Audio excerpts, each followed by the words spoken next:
Hello, students. Today we begin Unit 2 with our first lesson, Lesson 2-1, solving an equation in one variable using two steps. The learning objective and language objectives are there, so now we no longer are dealing with expressions which have no value. We're dealing with equations which are going to have value. The do now asks us to identify the value of the missing variable that makes each equation true. X minus 8 equals 21 is an equation. There's a value that makes that equation true, a value of x. Pause the video, see if you can look at numbers 1, 2, 3, and 4, and determine on your own what the value of the missing variable is in each of these problems. Okay?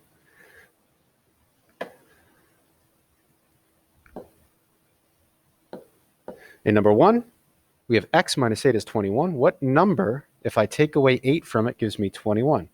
Well, that number must be 29, because 29 take away 8 is 21.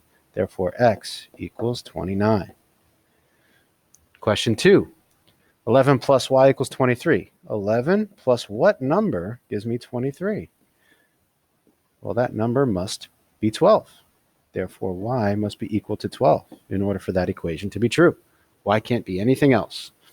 In question 3, 4 times x. 4 times a number gives me 36. What number can I put in there to make that equation true? Well, that number is 9. Therefore, x must equal 9. And in number 4, remember this bar, everybody, means division. So d divided by 2 equals 12. What number divided by 2 is 12? Well, that number must be 24, because 24 divided by 2 is 12. With a single operation, it seems a lot easier to try and determine a missing variable in an equation, but it's going to get more complicated than that. What we're going to be using are two new properties called the equality properties. The first one is called the addition property of equality, and it states that you may add or subtract the same value to both sides of a true equation, and both sides remain equal, or both sides remain true. In other words, the equation remains true. So I'm going to give you a numerical example. If I have 5 plus 3 equals 8, right? That's my equation. It's a true equation because 5 plus 3 does in fact equal 8. And I say, well, what if I wanted to add a negative 2 to both sides? Am I allowed to do that? Absolutely I am, because 5 plus 3 is 8, and 8 minus 2 is going to give me a 6. And on this side, I do know that 8 minus 2 is also 6. So my equation remains true if I add a negative 2 to both sides. Remember, adding a negative and subtracting are exactly the same thing. The other equality property we're going to be working with is called the multiplication property of equality. That states that you may multiply or divide the same value to both sides of a true equation, and both sides remain equal. In other words, the equation remains true. As an example, if I have a numerical equation like 3 times 2 equals 6, we all know that 3 times 2 equals 6. And let's say I decide I want to multiply both sides by 4. My equation is going to remain true. 2 times 4 is 8, and 8 times 3 is 24. Remember, we can multiply in any order we want. I'm just doing that as an example to show you. And 6 times 4 also is 24, so yes, my equation does remain true. We're going to see as we move forward here, though, that we're going to be performing multiple operations to get our variable alone. Okay, now these inverse operations or opposite operations we're going to be performing. All right, I'm going to introduce a couple of different things here that are not in your notes. Instead of operation, I'm going to give you the word term. I shouldn't say instead of, I'm going to say in addition to. All right, so remember when we were dealing with those expressions that we had in Unit 1, a term that had a plus sign in front of it was either addition, or we called it a positive term. And a term that had subtraction in front of it would be a negative term. We saw that when we were using the distributive property, and there might have been a minus in front of the number in front of parentheses, right? So the opposite operation of addition, obviously, is going to be subtraction. The opposite of subtraction, or a negative term, is going to be addition. You'll see what I mean when I'm talking about terms in just a second. Addition. Obviously, the opposite of multiplication would be division.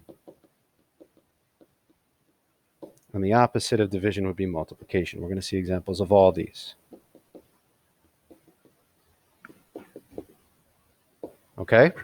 Now notice on the left here, I gave you guys a little visual cue to help you out. An equation is like a scale. In order for the scale to remain balanced and your equation to remain true, you must perform the same operation to both sides. And what we're going to see is if we do that inverse operations, we remove terms from one side of the equation so that we can isolate the variable. Okay? Let's look at some examples. Model 1. Solve or isolate the variable using two inverse operations. Check your work. Okay? Anytime you're working with an equation, you must find the middle of your equation. Find the equal sign and keep one side separate from the other. Now, 4x minus 2. There are two terms there. One term is 4x, one term is negative 2 or a minus 2. This is where the inverse operations kick in. So the opposite of a negative 2 would be a positive 2, and I'm trying to isolate this x. I'm trying to get this x by itself so I can determine its value. So we have to undo whatever's being done to it, or move terms that are over there with it. There's a minus 2 over there. The opposite of minus 2 would be plus 2. So I add 2 to both sides of an equation. The addition property of equality says I can do that. Once I add 2 to both sides, the minus 2 goes away. There's no more minus 2. I added 2. I undid that operation. So all that's left over here is my 4 times x, or 4x. But remember, to keep an equation balanced, you must do the same thing to both sides. If I add 2 to the other side, 18 plus 2 is going to give me a 20. Now again on the left, we have to undo whatever's being done to my variable. Right now, my variable x is being multiplied by 4. The opposite of multiplying by 4, or the opposite of multiplication, is division. So I need to divide by 4 on both sides. If I divide 4 by 4, they give me a 1. 4 divided by 4 is 1. And 1 is exactly what I want in front of my x to keep my x alone. Remember, 1x is the same thing as just x. And on the right side, I've got 20 divided by 4. That's going to give me a 5. So x is equal to 5. Quick check. Anytime you determine a value for a missing variable, it's important that you plug it back in, right, to your original equation. Okay, but instead of an x, I'm going to plug in the missing variable. So my 5 is going to go in here. So I'm checking the equation to determine if it is true with the variable that I determined for x. 4 times 5 is 20. Using PEMDAS, multiplication comes before subtraction. And I have a true equation. X therefore does in fact equal 5.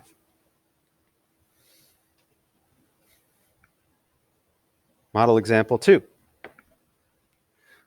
I've got a number n divided by 2 plus 5 is equal to 15.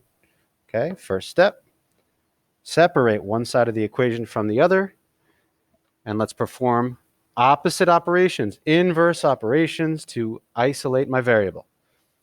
So the first thing I need to do, I've got 2 terms. Constant terms need to be moved. That's a constant term. It's a positive 5 or a plus 5. So to get rid of a positive 5 or to undo adding 5, I need to subtract 5 from both sides. If I subtract it from one side, I subtract it from another. From the other, I mean, keep my equation balanced. So positive 5 and negative 5 cancel out. The other thing you can think of is 5 minus 5 gives me a 0. So I now have an n over 2, or an n divided by 2 plus 0. Do I have to write plus 0 there? No, I don't. And then on the right, 15 minus 5 gives me a 10. So I've got a number n now divided by 2 is equal to 10. You can do this in your head, but we're going to continue to use our inverse operations. So the opposite of dividing is multiplying. So if I want to undo dividing by 2, I need to multiply both sides by a 2. All right, I'll talk briefly in the near future about multiplying fractions, but 2 is not a fraction. 2 technically is over 1. But if you multiply fractions, you multiply straight across. If I multiply across, I'm going to have the same number on top and bottom. They cancel out. 2 divided by 2 is 1. So once again, now I have the 1 in front of n I want. But if I multiply one side by 2, what do I have to do to the other side? The same exact thing. 10 times 2 is 20. Therefore, n, or 1n, is equal to 20. Quick check. Make sure that when you plug in 20 for n in your original equation, your equation is true. 20 divided by 2 plus 5 should equal 15. PEMDAS says, do your division first. 20 over 2, that would be 10. 10 plus 5 equals 15. Look at that. We have a true equation.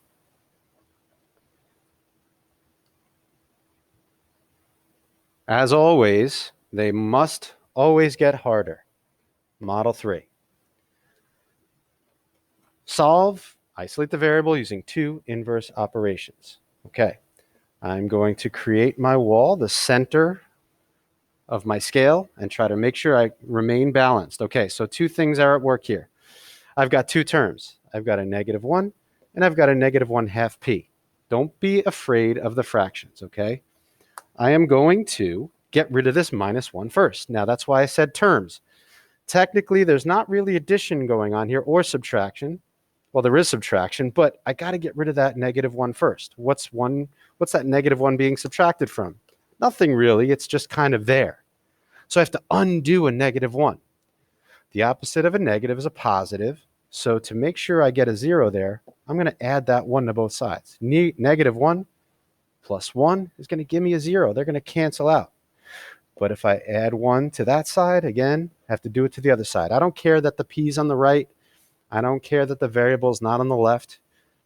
You treat your equations the same way, no matter what side the variable's on. 6 plus 1 is 7. And 7 is going to be equal to -1/2 times p. Okay? 2 ways we can get rid of this -1/2. I'm going to show you the way that's the easiest, okay? What I need in front of this p is a 1. That's how I know it's by itself. So what can I multiply a -1/2 by so that it becomes a 1? I'm going to talk about this word quite a bit in the coming weeks, but that word is reciprocal. The reciprocal of 1/2 is 2 over 1. And we need this 1 down here to be positive. So we have to make sure we multiply by something that's going to give me a positive, and that would be a negative. -2 over 1 times -1 over 2 gives me a 1, which is exactly what I need because these cancel out. Think back to middle school math, multiplying fractions. So if I multiply one side by -2 over 1, I have to multiply the other side by -2 over 1. Multiplying fractions. 7 is not really a fraction, but it's really over 1. So -2 times 7 is going to give me a -14. So -14 equals p. Always check your work. So let's go up here and see if in fact 6 is equal to -1 minus 1/2 times -14. If you get this far, guys, I would go right to your calculator. You're going to see that 1/2 times -14 is going to give me a -7. Now I've got a -1 minus a -7. But you all know that two double negatives make a positive. So -1 plus 7 is going to give me a 6.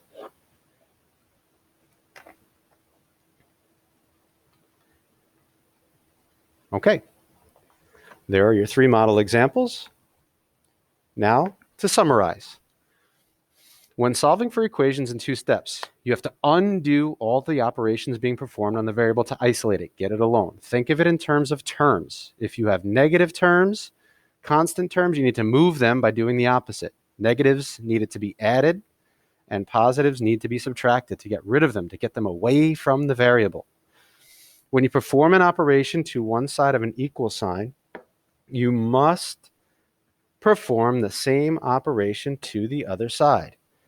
The same operation to the other side to keep the equation balanced. Think about a scale. That's why we use our equality properties.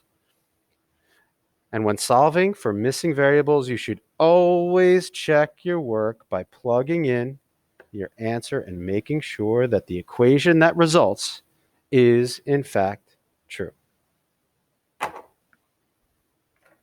Make sure that you take good notes, and we will see you in class. Come to Extra Help if you have any questions.